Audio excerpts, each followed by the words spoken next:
Good morning, everybody. Welcome back to the installment of Scott's Selections here for Sunday, December 27th. Before getting today's play of the day, quick recap of what happened yesterday. Unfortunately, the day after Christmas was not as kind to us as we ended up going 1-3 in the NBA. We won with the Pacers -5 and -112 on DraftKings. They ended up killing the Bulls. We ended up losing on the Hawks and Grizzlies total of over 237.5 and -110 on Bet Online. Close it around 238.5. Truth is, ended up going under by about 3 points, 4 points or so, and get 49 points in the first quarter. So second quarter onward, the pace was the way it should be, but the first quarter was a bit of an anomaly, and it killed us in the process. Ended up losing the Suns -2.5 and -115 on BetMGM. They ended up losing that game outright. Kings played well. Got to give it to them. Suns definitely hung in there after a slow start, but I got greedy, took the extra point of free value from BetMGM, and unfortunately did not pay off. And then last but not least, we had the Trailblazers -7.5 and -110 on DraftKings, and they ended up winning the game in overtime, but they did not cover the 7.5.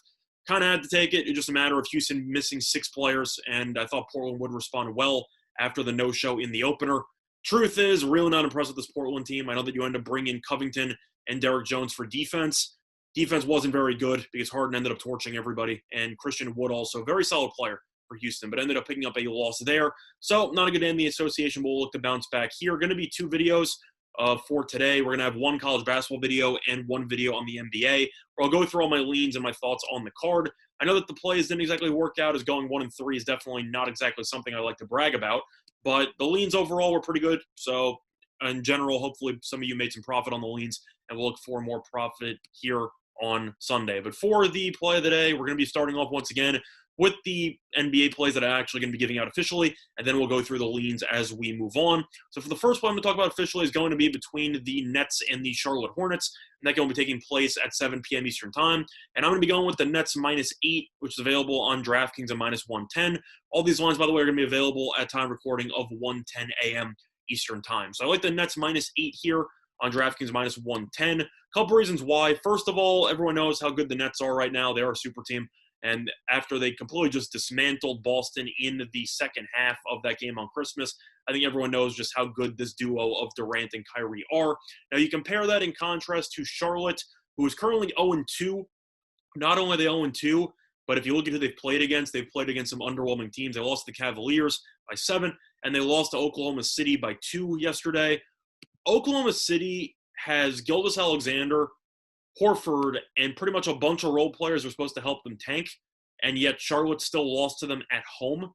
That's a disastrous performance right there. That is just unacceptable. And Charlotte now has to play the second night of a back-to-back against arguably the best team in the entire Eastern Conference. I don't think it's a great spot. I've already seen 8.5s pop up. I think this line will probably close closer to 10. I see a lot of line movement here. Nets have the rest advantage. They have the roster advantage. And overall, Charlotte's just not very good. I know that last year they ended up hanging around in some games, were more competitive than people thought they were going to be. But at the end of the day, this team might have a couple of decent pieces in Hayward, Rozier, maybe even Ball a little bit off the bench in small doses, even though his shot is still broken. But at the end of the day, this Hornets team should have no answers for Kyrie or Durant defensively. And I do think that defensively, the Nets have been a lot better than a lot of people thought they were going to be, and I think that they will be able to stop Charlotte before Charlotte eventually runs out of gas in the second half. The first play, once again, in the NBA is going to be on the Nets -8 and -110 on DraftKings. I would personally bet that sooner rather than later. This line should probably continue to climb. I really don't see where the money's going to come in on Charlotte, especially since they just played yesterday and should be extremely fatigued since that game came down to the wire. Now, the second game I'm going to be talking about is going to be the second and final official play I have on the card. It's going to be on the Bucks, and I like them against the Knicks. And we're going to take the Bucks -11.5 on FanDuel at -110. A couple reasons why I like the Bucks in this spot. First of all, a couple of overlapping reasons from the Nets game. It's pretty similar, honestly. The Bucks are a super team in the East. I know that you might think they're not good enough to actually win the Eastern Conference, but either or, they're definitely a top 2 team or top 3 team if you want to talk about the Heat maybe in the Eastern Conference, or the Celtics. But either way, you know the Bucks are a great team. And they still have Middleton, who was great on Christmas. You had Giannis, who really struggled on Christmas, but he still had a double-double, still one of the best players in the league. You also got Drew Holiday, who's been pretty solid on both sides of the ball so far. And you compare that to who the Knicks have, and the Knicks have been a disaster so far this season. They've lost each of their first 2 games by double digits. Plus, they ended up playing last night as well against the Sixers. Now, unlike what I talked about in the Hornets game, that game was competitive. The Knicks game was not, as the Knicks scored a pretty impressive 34 points in the entire second half, which is I don't even know how you pull that off. But either way, the Knicks ended up getting killed once again. This roster is not very good. Now you have a couple injuries to deal with. Quickly's injured. Topin's now going to be out for a couple of weeks. So you have a pretty shortened roster. And consider the fact that Randall played 35 minutes yesterday, Barrett played 37 minutes. I think fatigue could play a factor in this game. Now, Barrett ended up going 2 for 15 yesterday. Randall was very good, 11 for 15. But other than that, though, Alfred Payton's been a disaster. Mitchell Robinson gets into foul trouble a lot. I think he will struggle with fouls once again guarding Giannis. And this team just is not good from top to bottom. You look at their roster, and you have the likes of Randall, who I just talked about. You have Barrett, who's pretty streaky as a second-year guy. Robinson, who gets into foul trouble. Other than that, you got Payton, Bullock, Kevin Knox, Nerlens Noel, Dennis Smith Jr., Alec Burks. This team is just awful. There's really no other way to talk about it. And the Bucks, after killing Golden State by about 40 on Christmas, I think they'll be able to smack the Knicks by 20-plus in this game.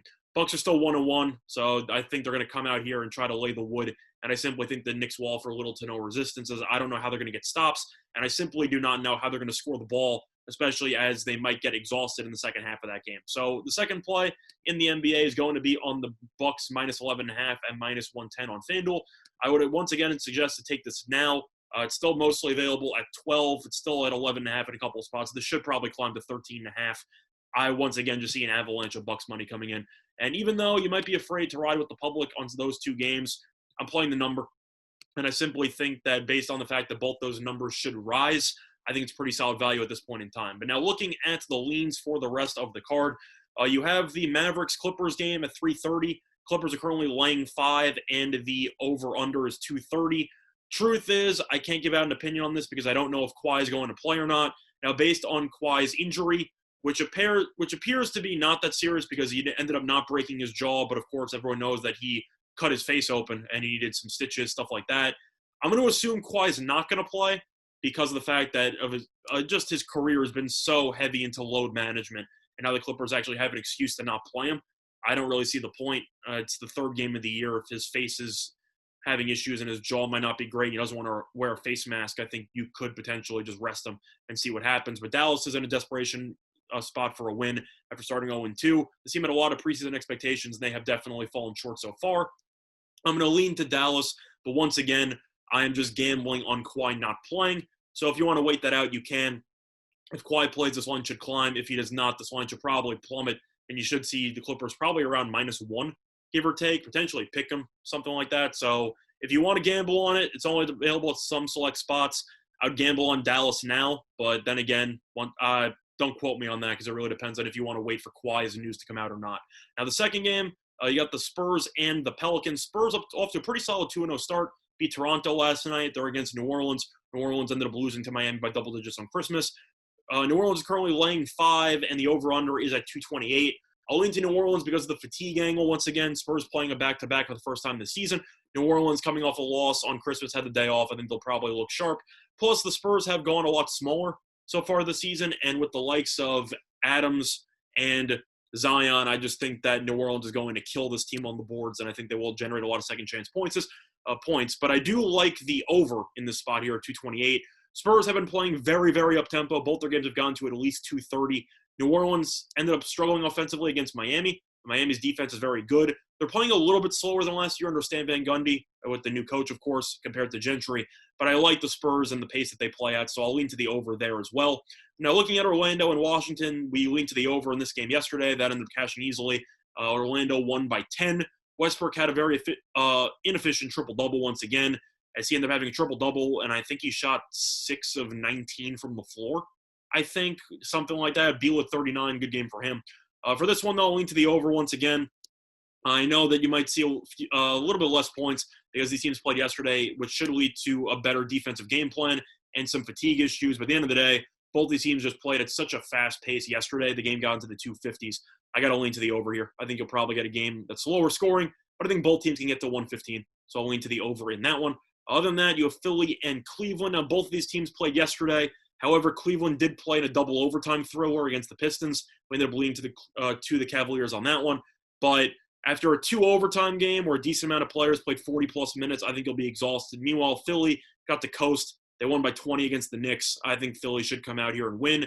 Philly has had issues in the past of having down spots or letdown spots, but I do think fatigue, especially for Cleveland, will play a big factor after having to play 6 periods of basketball. I think that's definitely a problem. So for me, I'll lean to Philly on that one. Now, looking at Boston and Indiana, I'm going to lean to Boston here. I know Indiana had a nice win against the Bulls, which was our lone winner from yesterday, but it was mostly just a fate of Chicago because Chicago was just awful. But Boston, even though they ended up getting killed, run out of the gym by the Nets, they looked really good for a half, and I really think that Indiana should struggle to find many answers for Jaylen Brown and Tatum. You look at who Indiana has to guard those two. You have Oladipo, I guess, who's a little bit on the smaller side. Brogdon is the point guard. You have T.J. Warren, who's never really been a good defensive player.